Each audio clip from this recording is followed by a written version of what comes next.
In the councils of government, we must guard against the acquisition of unwarranted influence, whether sought or unsought, by the military-industrial complex. But I do ask every publisher, every editor, and every newsman in the nation to re-examine his own standards and to recognize the nature of our country's peril.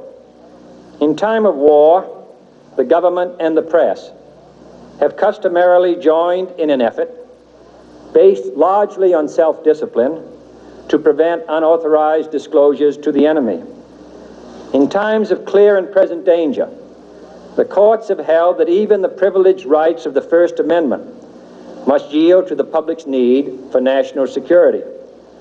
Today, no war has been declared, and however fierce the struggle may be, it may never be declared in the traditional fashion. Our way of life is under attack. Those who make themselves our enemy are advancing around the globe. The survival of our friends is in danger, and yet no war has been declared. No borders have been crossed by marching troops. No missiles have been fired. If the press is awaiting a declaration of war before it imposes the self-discipline of combat conditions, then I can only say that no war ever posed a greater threat to our security.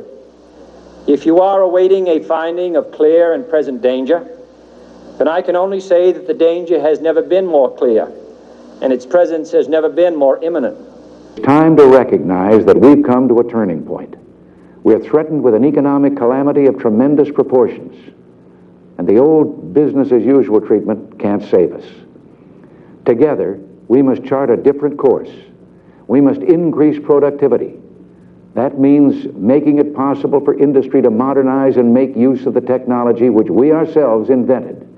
That means putting Americans back to work, and that means, above all, bringing government spending back within government revenues, which is the only way, together with increased productivity, that we can reduce and, yes, eliminate inflation.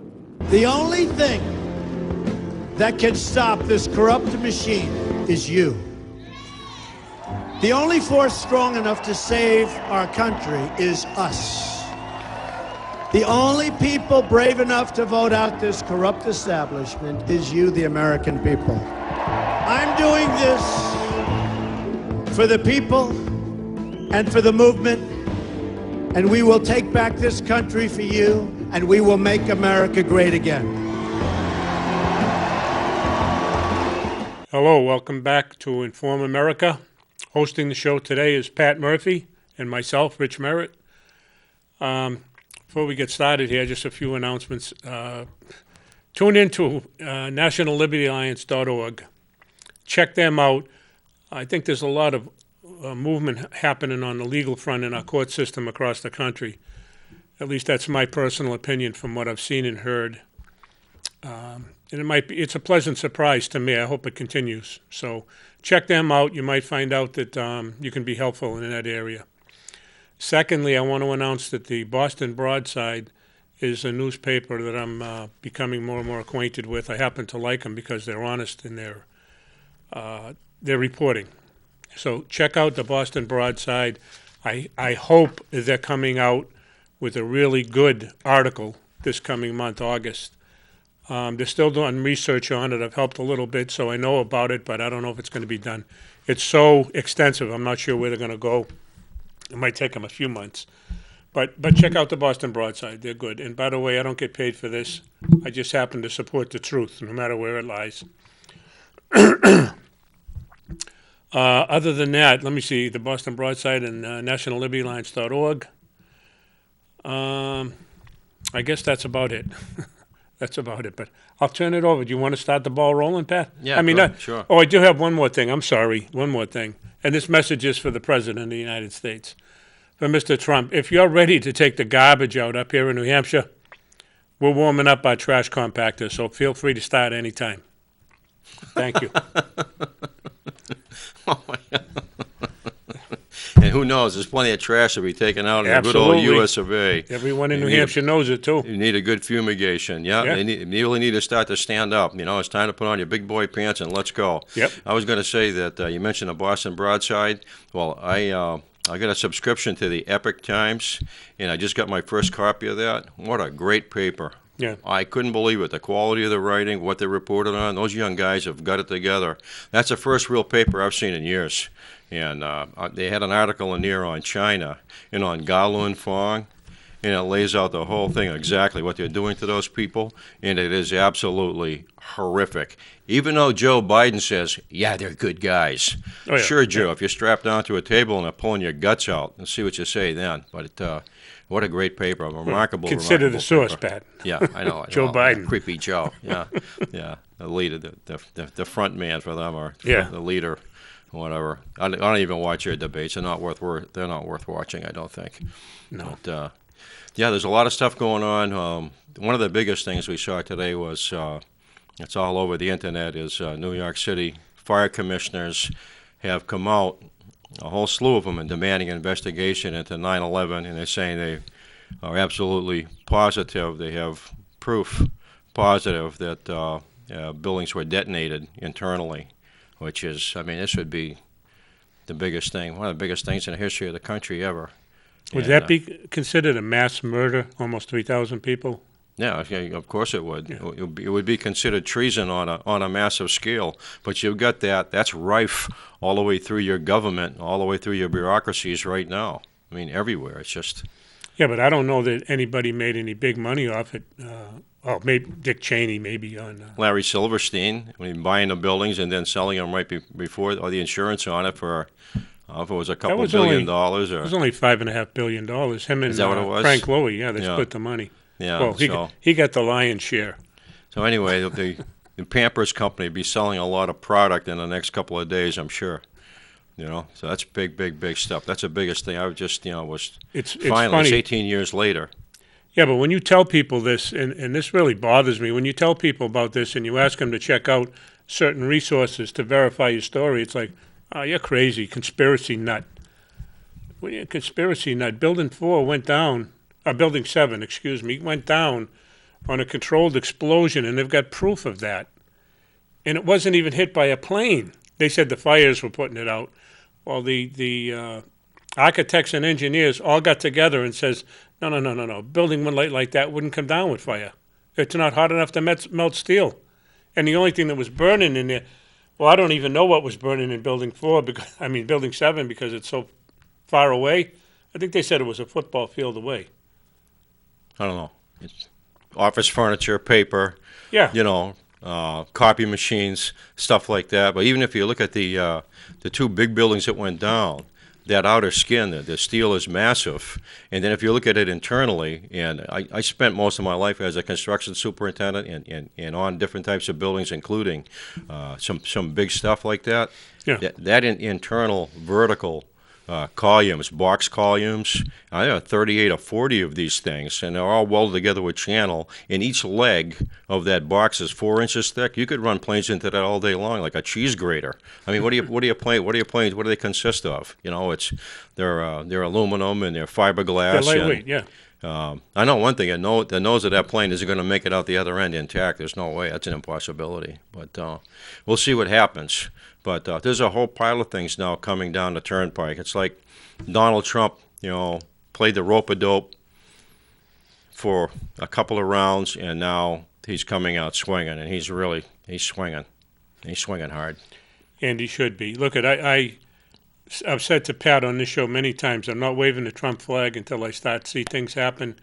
Well, I'm starting to see things happen, so I have to start waving the Trump flag. I'm not there yet, believe me. And but the fact of the matter is, the man's out there protecting freedom for the world. For the world. He's trying to maintain the integrity of this country, and if we lose the integrity of this country, we've lost it all over the planet. And if people say, oh, this guy's crazy, he doesn't know what he's talking about, he's a conspiracy nut, well, you better take a real close, hard look at what's happening, because it's no joke. It's definitely no joke. With the pedophiles that he's picked up all over this planet, let me see, the drug dealers, you hear about them almost every day now. The problem that I have, though, is that they don't get the drug kingpins. They get the people in Right. the neighborhood level. I want the big guys, because those are the guys that are killing people and getting away with it. We've got 485 each year in this state of New Hampshire. Just reported last week, 812 rapes in child protective services. Wow. Isn't that wonderful? Child Protective Services, 812 alleged or reported rapes. Yep. Wonderful. Yep. The system's working good, isn't it? That's all right. Turn on, what the hell is that? The Walking Dead? Or Dancing with the Zombies, or whatever the hell you watch on TV? Well, Mother Donald of Trump God. Donald Trump is trying to change the economic landscape, which has to occur because for so long you've had the Anglo-American banking system run things with fiat currency, with International Monetary Fund, Bank of International Settlements, and this thing just is not going to work. You could see those elites for the longest time knowing that fiat system was eventually going to malfunction. They went into all of this carbon credit type thing to try to control the resources, which is something Trump opted out of with the Paris Accords. Right. But you can see that he's trying to do something where you'd have a currency that's going to be backed by gold, something valuable. Then everybody in that system would have to do that. So you really have to produce something of value for your economy to work, for anybody to do business with you. It's but sound, what he wants to do is bring back the old industrial model where you manufacture things and you make things, you're able to sell things. You've got something somebody else wants, and it's a source of real wealth instead of somebody pressing a button on a printer and producing $1 trillion in cash and then ferreting that out to individual banks and their friends, or keeping it from enemies and affecting foreign policy and all the things that have gone on for so long with a fiat currency system. We castigate oil companies with what they have to do, and they have a lot of influence, but you think about it. If you have to go and drill for oil, you got to get into a country, you got to bring your scientists in, you got to locate the mineral, you got to bring in drilling equipment, you've got to bring in all of that labor, that whole Refine it, apparatus.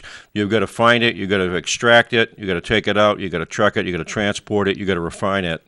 And then when you sell it, for every dime you make, the government's probably making 50 cents for every dime that you make. You think about the fiat currency with these bankers, and that's a whole kit and caboodle. You press that button, as long as you have the machinery and the paper, and that is the most extraordinary power imaginable. Oh, yeah. If you took everything away from them, and then tomorrow they could do the same thing, they'd be right back in the saddle again, and that's what this is all about with Donald Trump. He knows that system it's non-workable, it's power for a handful of elites, and he basically wants a fair system for everybody. Yeah, I know that if you go back to because I was a very small child in the 50s, but if you go back to the 50s, I remember my parents would give me $1 to go to the store, and they'd say, get a loaf of bread, half a gallon of milk, and a pack of cigarettes, because they smoked back then. This is with $1. I'd give the guy $1, he'd put the stuff in the bag for me, give it to me, and give me change for my $1. That's when the dollar was sound. It was backed by something. Today, it's backed by nothing. And the reason I'm even mentioning this is the younger people can't see the value. You go out and you look at these houses, and they're $300,000, $400,000, $500,000, and they're really kind of garbage. You're not getting value for your money. You're paying for a piece of garbage, unless you're buying a new home or something. But other than that, you really aren't getting much. The cars that you buy, go out and finance one with the banks so they get a piece of everything you do. Buy a $20,000 car, pay $25,000 back. Is there value in that? Your car's only worth $20,000. Why are you giving them $25,000? I mean, we got to start thinking differently in this country. Well, your financial elites, the ones that have run the show for so long, but particularly since the advent of the Federal Reserve in 1913, and particularly since the First World War, they've done everything that they can for global power and to bring all of these nation states into one uniform package that they control. And they were going to do it, according to Zbigniew Brzezinski, by successive regionalization. So, I mean, even in the local meetings you have with people that you have in town, and they're talking about regional systems, we have none of that in our Constitution. And in fact, it's a treasonous violation of the Constitution to try to institute it. It's a violation of Article 4, Section 4, where you're guaranteed a Republican form of government. Your vote counts in your community, and you're not merged in this huge apparatus called the region where your vote is diluted. A lot of people tend not to understand that, but they have done everything that they can in controlling the academy, technology, pharmaceutical, everything that you can think of to maintain power, and that now is being fractured in multiple areas because nobody saw this guy coming. They used China as an anvil to smash middle classes throughout the world, but particularly the United States, because they saw that as the essential problem was allowing a large middle class to develop. And they've known this since the turn of the last century. You could see it in the writings of H.G. Wells that the middle class is an enormous mistake because you've got people that are going to do their own thing, become independent players, think for themselves, have enough money, enough time to be involved civically to affect change. They don't want that. And so what's happened here, China, of course, was shocked by Trump getting in, and the whole apparatus was because they controlled so many things from ballot stuffing to the actual voting machines. We saw what they did in 16 states with Soros controlling those votes and swinging them towards Hillary Clinton. And now you're seeing the savagery, and you've seen it, of that whole group trying to maintain power and what they're willing to do. Seth Rich and various people like that, their lives being taken. So this is all coming out now, and it's like Donald Trump has let these guys die from the death of 1,000 self-inflicted cuts and let them bleed themselves out in front of the whole public.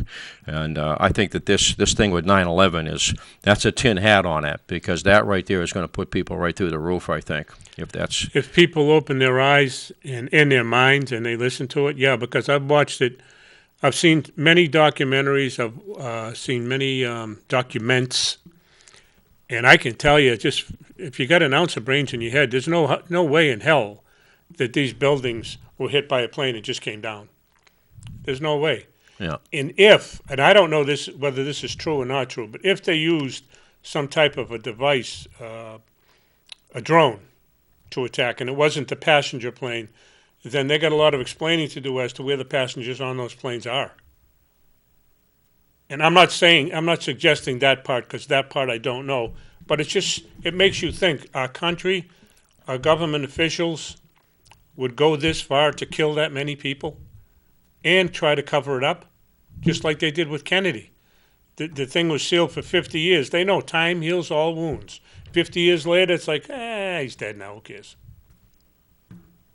Mm-hmm. I mean, that's the blasé. Yeah, the people they're programmed to become numb to these things, and they're dumbed down educationally, and they're put into a system where they're artificially they become depressed. And one of the key features of that, to do that, is they extract the religious element from the society, from the culture. They take the religion out, which it had always been a positive thing in the history of America.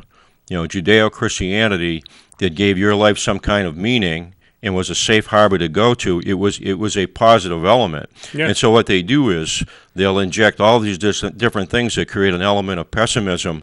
And by doing that, and they know they're doing that, communist historians will tell you that, like Leslie Kolakowski, we extract that energy from the people, and they find it hard to resist. You could see that in the history of Russia. I can think of 1,000 different cases to explain to you how you would say, how can these people not react to seeing something like this, where they've been put through that system for so long, it draws everything out of their will to resist.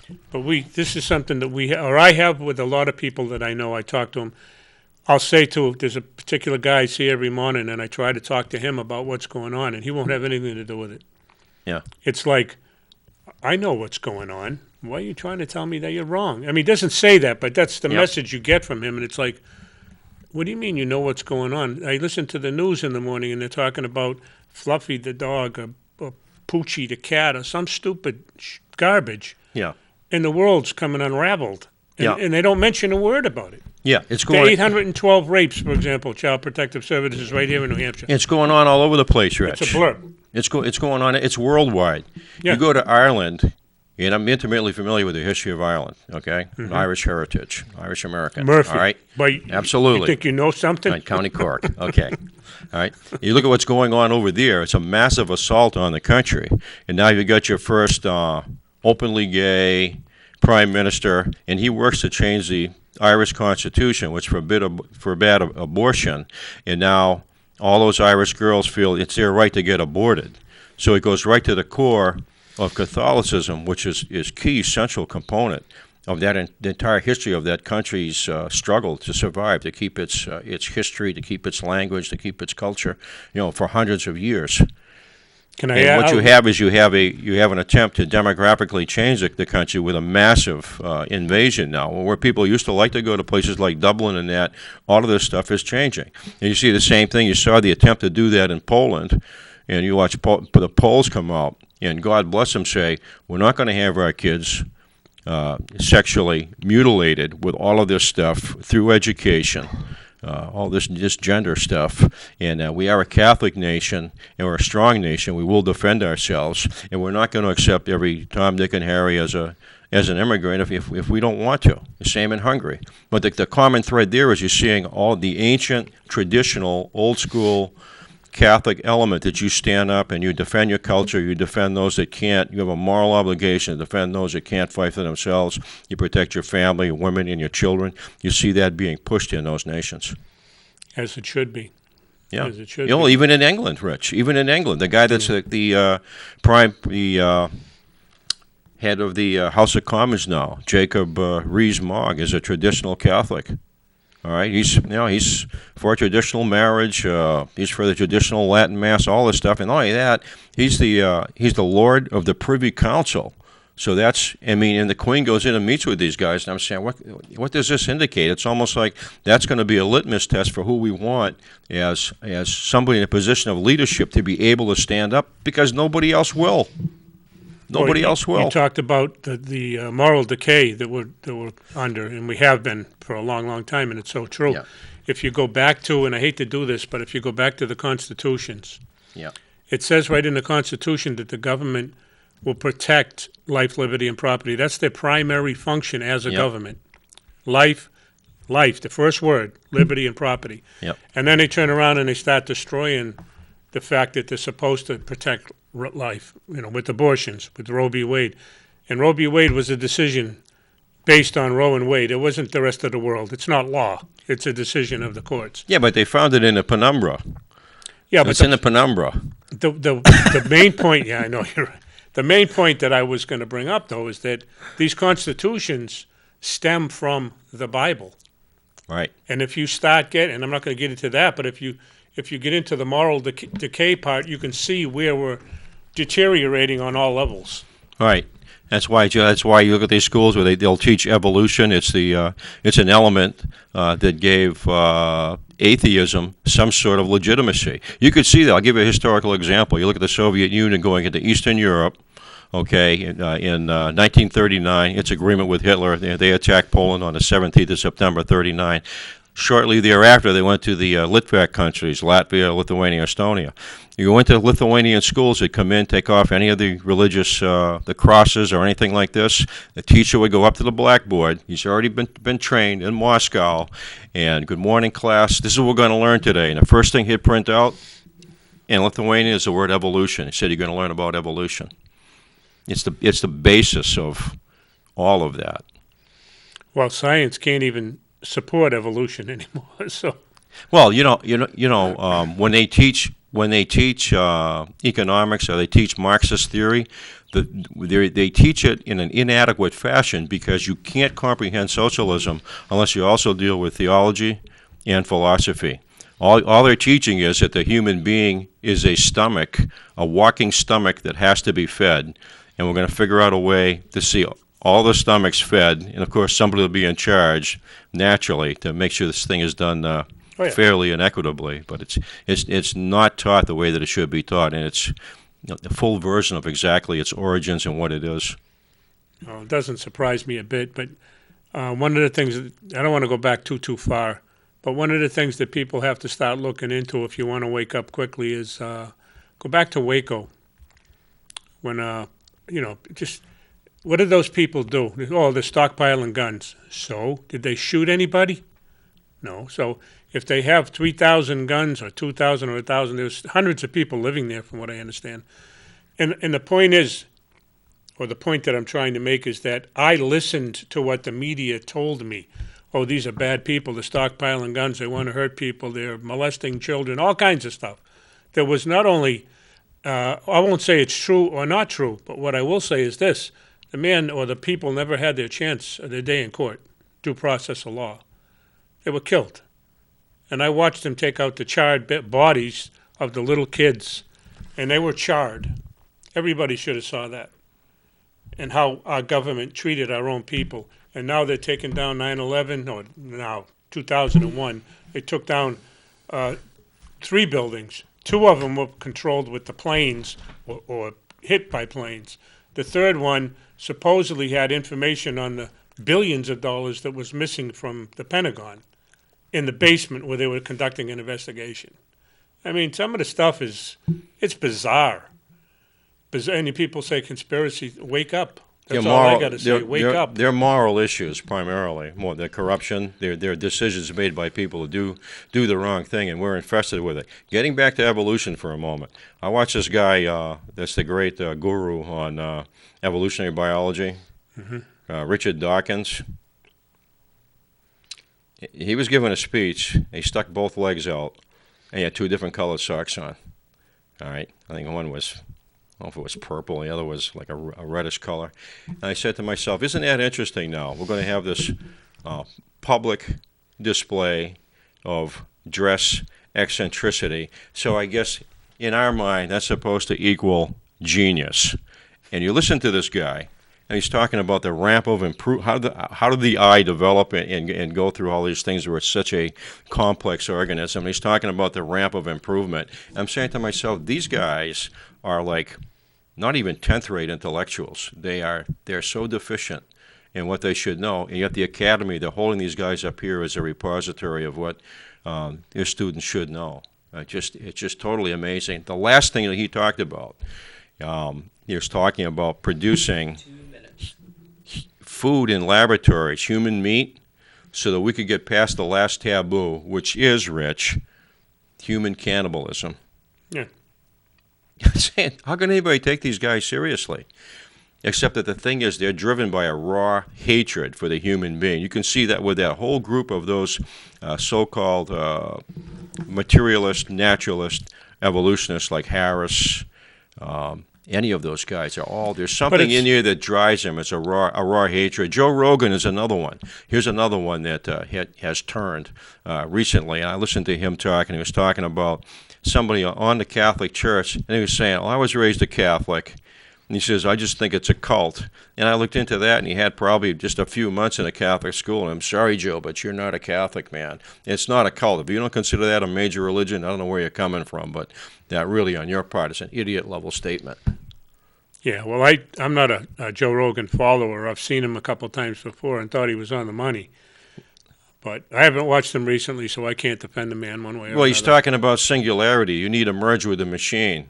You need to stick a microchip on the top of your head, Rich, to stop you from being a mansplayer on the Manchester Transit Authority. It's the only thing we can do with you. We control you, give you a couple of shocks, put your legs down. You know. Yeah, that's what crazy. I need, sure. Yeah, singularity, merge with the machine. Anyway, since we're almost out of time, I would ask everybody to please wake up because, the day of enlightening is here. It's here. It's got to be here. If it's not here, then it might be too late for all of us. And you heard President Trump and Kennedy and Reagan and Eisenhower all ask for the people's help. It's a matter of you waking up. Never mind this garbage about you're a bigot, you're a racist, you're a homophobe, you're a this or that. What you are is a human being, and you're an American. And if you hate injustice, you start looking at the people in your government who are doing that.